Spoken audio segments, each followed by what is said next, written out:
Il y a des mecs qui veulent méditer, tu sais, t'es pas chinois, arrête. T'es pas bouddhiste, tu vis pas au Népal, d'accord. Arrête de faire vanne que tu vas te mettre en tailleur, faire comme ça, tu vois. Arrête. La méditation des Européens, c'est la marche. La vraie méditation des Européens, c'est la marche. C'est comme ça que nos ancêtres méditaient. On a créé des pèlerinages pour ça. Le pèlerinage, c'est la méditation de l'Européen. Pourquoi? Parce que tu marches, il se passe des choses dans ton cerveau.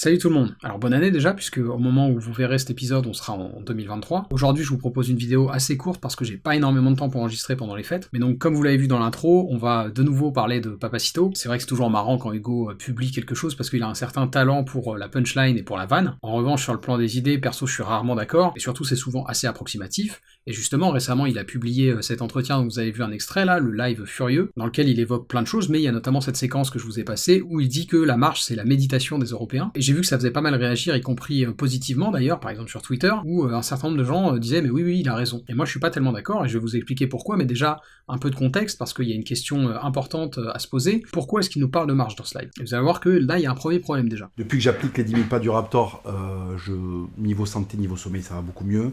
Il faut savoir que ça libère la sérotonine, ça a un très bon effet sur la lymphe. Moi, j'avais des gros problèmes de dos à cause du déménagement, la marche m'a complètement réglé. C'est quelque chose de super, ça vous entretient. Articulairement, c'est très bénéfique. On a été prévu pour marcher. L'être humain a été prévu pour marcher. La marche, c'est très important. Nos ancêtres marchaient beaucoup. Et ça génère de la testostérone. Ça génère énormément de choses de marcher. Donc, je marche beaucoup. Tout de suite, on peut se dire que le propos est un peu suspect, ou en tout cas, on peut mettre en doute la bonne foi d'Hugo, parce que là, il est en train de nous vendre un truc, à savoir le podcast de son petit copain en Raptor. Podcast dont, vous vous souvenez, il y a quelques semaines, on avait fait une vidéo avec Antoine Goya pour montrer que c'était pas forcément hyper sérieux, et surtout que c'était un simple tunnel de vente vers des prestations de coaching et de produits de nutrition payants. Et c'est un peu ce que critiquait l'œil de l'élite sur sa chaîne. T'as l'impression que Papacito serait prêt un peu à tout dire, y compris des choses qu'il ne pense pas, pour aider le Raptor à vendre ses machins. Même par exemple des barres chocolatées aux aliments pourtant interdits aux hommes virils.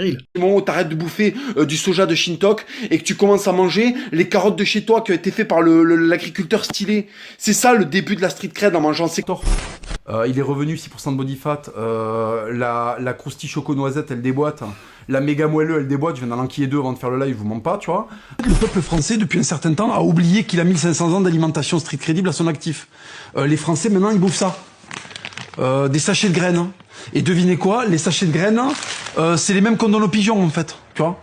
Là, l'autre jour, je me baladais à Carrefour, qu'est-ce que je vois? Je vois que les graines qu'on file aux pigeons, c'est les mêmes qu'on file aux Français, en fait. Enfin voilà, c'est pas vraiment le sujet, mais tout ça pour dire que je suis pas forcément sûr que l'honnêteté intellectuelle soit totalement de mise dans ce live furieux, mais peu importe, on va pas mettre en doute la sincérité de Papacito plus longtemps, et du coup je vous propose de prendre au sérieux et au premier degré ce qu'il nous dit sur la méditation, qui est le sujet de fond que je vais aborder un peu aujourd'hui. Du coup je vous remets la séquence en question. Il y a des mecs qui veulent méditer, tu sais, t'es pas chinois, arrête, t'es pas bouddhiste, tu vis pas au Népal, d'accord. Arrête de faire vanne que tu vas te mettre en tailleur, faire comme ça, tu vois, arrête. La méditation des Européens, c'est la marche. Le pèlerinage, c'est la méditation de l'Européen. Pourquoi? Parce que tu marches, il se passe des choses dans ton cerveau. Alors l'erreur principale que fait Papacito là, c'est qu'il parle d'un truc qu'il connaît pas. Et évidemment, au premier abord, ça peut paraître tout à fait sensé. Le problème, c'est qu'il s'est pas posé la question de ce qu'était la méditation vraiment. Et du coup, il confond méditation et introspection, voire réflexion. La marche, c'est très bien, déjà pour la santé physique, y a aucun souci là-dessus, moi je le recommande aussi.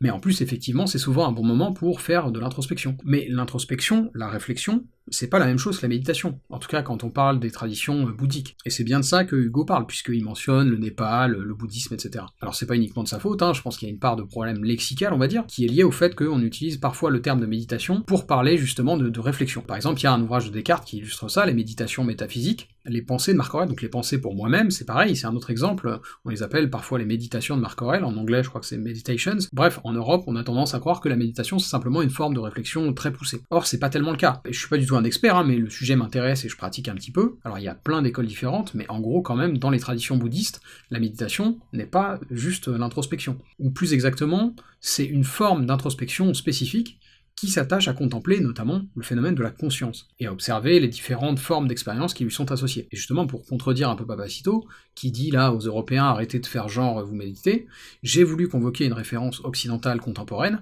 Mathieu Ricard. Donc Mathieu Ricard, c'est un moine bouddhiste français qui est assez connu, il s'inscrit dans une tradition de bouddhisme tibétain, il me semble. C'est quelqu'un de doublement intéressant parce qu'il a aussi un passé scientifique, et il a donc beaucoup fait pour lier la méditation à la science, en particulier aux neurosciences, et on y viendra, mais juste avant, je pense que c'est important d'insister sur ce qu'on évoquait plus tôt, parce que si vous n'avez jamais essayé la méditation et que vous n'êtes pas renseigné dessus, il est possible que vous pensiez comme Papacito que c'est juste un moment propice à la réflexion. Et c'est pas le cas. Dans les pratiques méditatives bouddhistes, ce sur quoi on travaille, c'est plutôt de maintenir une forme d'attention focalisée, notamment, comme je vous l'ai dit, sur l'expérience de notre propre conscience. Et ça permet d'expérimenter plusieurs choses, comme par exemple le fait que l'idée du soi est très illusoire. Et cette expérience-là, c'est pas tellement qu'elle peut pas être découverte par la réflexion, c'est possible. Et j'avais abordé un peu ce sujet dans mon podcast il y a quelques mois, notamment grâce au parallèle qu'on peut faire entre des penseurs comme David Hume et Chandrakirti. Mais donc ce que je veux dire ici, c'est que la méditation bouddhique, c'est une façon spécifique de faire cette expérience, qui est fondamentalement distincte de la simple réflexion. Et cette attention focalisée, elle se travaille, elle s'entraîne. Et quand on est un méditant expérimenté, on peut y accéder avec une certaine aisance, et c'est là qu'on va de nouveau lier bouddhisme et tradition philosophique européenne, parce qu'il y a aussi un courant de pensée en Europe qui me semble a un peu compris ça également. Ce courant de pensée, c'est celui du stoïcisme. Et ça tombe bien parce que si vous suivez un peu la chaîne, je pense que vous vous en souvenez, mais il y a quelques mois, j'avais envoyé les pensées de Marc Aurèle suivies du manuel d'Épictète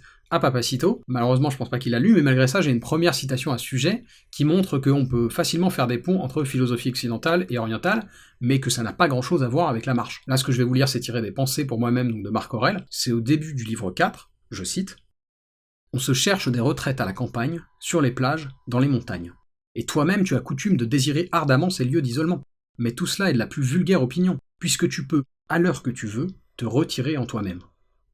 Nulle part, en effet, l'homme ne trouve de plus tranquille et de plus calme retraite que dans son âme, surtout s'il possède, en son fort intérieur, ces notions sur lesquelles il suffit de se pencher pour acquérir aussitôt une quiétude absolue, et par quiétude, je n'entends rien d'autre qu'un ordre parfait. » Voilà donc pour cette première citation. Ici on voit bien qu'il y a intuition chez Marc Aurèle de la valeur de l'expérience méditative, mais juste avant de poursuivre, je voulais faire une rapide parenthèse parce que dans la réflexion de Papacito, j'ai aussi un peu l'impression qu'il sous-entend qu'il y a un côté bullshit derrière la méditation, et que c'est pour se donner un genre que les occidentaux la pratiquent. Et justement, comme je vous l'ai dit, Mathieu Ricard il a un attrait pour la science, et donc lui et d'autres ont cherché à lier méditation et neurosciences pour voir s'il y avait des choses observables à ce sujet. Alors ça peut paraître au début quelque peu utopique, naïve, peut-être bonne pour quelques ermites qui passent leur temps dans l'Himalaya, mais il se trouve que depuis une trentaine d'années, cela rejoint parfaitement les découvertes des neurosciences les plus récentes. Auparavant, on pensait que le cerveau adulte, une fois formé, était quasiment figé,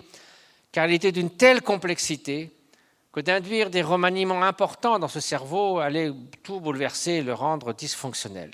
Et en vérité, tout au long de notre existence, notre cerveau peut être transformé, ce qu'on appelle la neuroplasticité, la faculté que le cerveau a de changer lorsqu'il est exposé soit à des conditions extérieures nouvelles ou une activité intérieure, comme de cultiver jour après jour l'attention focalisée, la bienveillance, etc.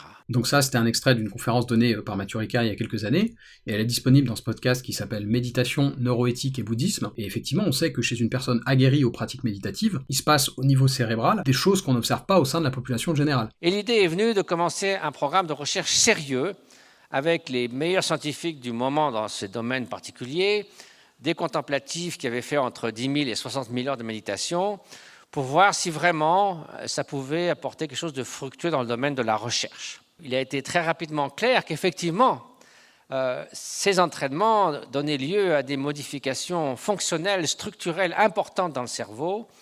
Il dit, bon, maintenant, comment contribuer à la société ? Il est évident que tout le monde ne va pas pouvoir consacrer 60 000 heures à la méditation. Donc l'idée, qu'est-ce qui se passe si on en fait 20 minutes par jour, pendant 8 semaines, pendant 2 semaines, pendant 15... etc., etc. Bref, tout ça donc pour souligner qu'il ne faut pas être condescendant avec les méditations et que c'est pas forcément un délire New Age un peu mystique, ça a des effets perceptibles, en tout cas quand c'est pratiqué par quelqu'un d'expérimenté, et on tombe pas forcément dans le cliché du gros relou qui fait de la méditation pour se donner un genre. Ok, coupez tout, on arrête tout, j'ai besoin de méditer là. On arrête, on se calme, je vais aller méditer, d'accord? Donc je vais partir à l'écart, je vais aller méditer, ok? Tu ranges un peu les affaires, moi je vais aller méditer. Je vais essayer transcendantal. Bon, maintenant, comme je vous l'ai dit, mon véritable objectif dans cet épisode, c'est surtout de montrer que, contrairement à ce que Papacito dit, la méditation bouddhique, c'est pas forcément inaccessible aux Européens. Et justement là-dessus, j'ai un dernier extrait de la conf de Mathieu Ricard à vous passer. Nous sous-estimons considérablement le pouvoir de transformation de l'esprit. Et ça, c'est dommage, parce qu'en plaçant tous nos espoirs et nos craintes à l'extérieur de nous-mêmes, dans des conditions extérieures, finalement, sur lesquelles notre contrôle est assez limité, éphémère, souvent illusoire, et donc si nous négligeons les conditions intérieures d'un épanouissement, d'un bien-être authentique, de l'altruisme, de la compassion, de la bienveillance, qui nous permettent non seulement nous-mêmes de nous épanouir dans notre existence, mais de mieux contribuer au bien-être des autres et à éradiquer leur souffrance.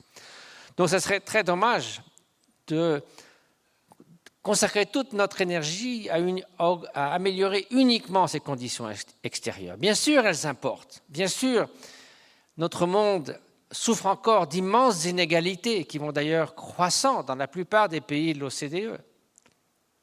Et c'est quelque chose qui nuit fondamentalement à une harmonie durable qu'on espérait pouvoir s'instaurer dans ce monde. Il est évident que nous devons remédier avec toute notre énergie au conflit, à la misère qui demeure, au fait qu'il y a encore 1,5 milliard de personnes qui sont sous le seuil de la pauvreté. Mais ceci dit, ces efforts que nous devons maintenir au fil du temps ne doivent pas nous amener non plus à négliger le fait que du matin au soir, finalement, c'est notre esprit qui fait l'expérience des choses, qui traduit les circonstances extérieures en bien-être ou en mal-être, cet esprit qui peut être notre meilleur ami comme notre pire ennemi. Et donc le laisser simplement dans une sorte de chaos semi-fonctionnel, ce n'est peut-être pas la meilleure façon de mener notre existence. Et finalement, là, on retombe un peu sur nos pattes, notamment parce que Mathieu Ricard nous parle d'une distinction fondamentale dans plusieurs traditions philo entre ce qui est en nous, ce qui est en notre pouvoir, et ce qui au contraire ne dépend pas de nous. Et ça devrait vous rappeler quelque chose normalement, parce que c'est une notion qu'on voit d'entrée de jeu dans le manuel d'Épictète, dès la toute première phrase en fait, qui dit « Parmi les choses qui existent, certaines dépendent de nous et d'autres non ». Et tout ce qui suit dans le manuel d'Épictète découle de cette nuance. Et justement, je voulais terminer cet épisode sur cette même idée, avec toujours un extrait du manuel d'Épictète qui a trait à tout ce qu'on vient d'évoquer, et qui me semble être une excellente conclusion pour ce court épisode. Je cite « En effet, si l'essence du bien réside dans ce qui dépend de nous, il n'y a de raison ni d'être jaloux, ni d'être envieux. Quant à toi, ce n'est pas général, magistrat ou consul que tu veux être, mais libre. Or, pour y arriver, il n'y a qu'un chemin, le mépris de ce qui ne dépend pas de toi. »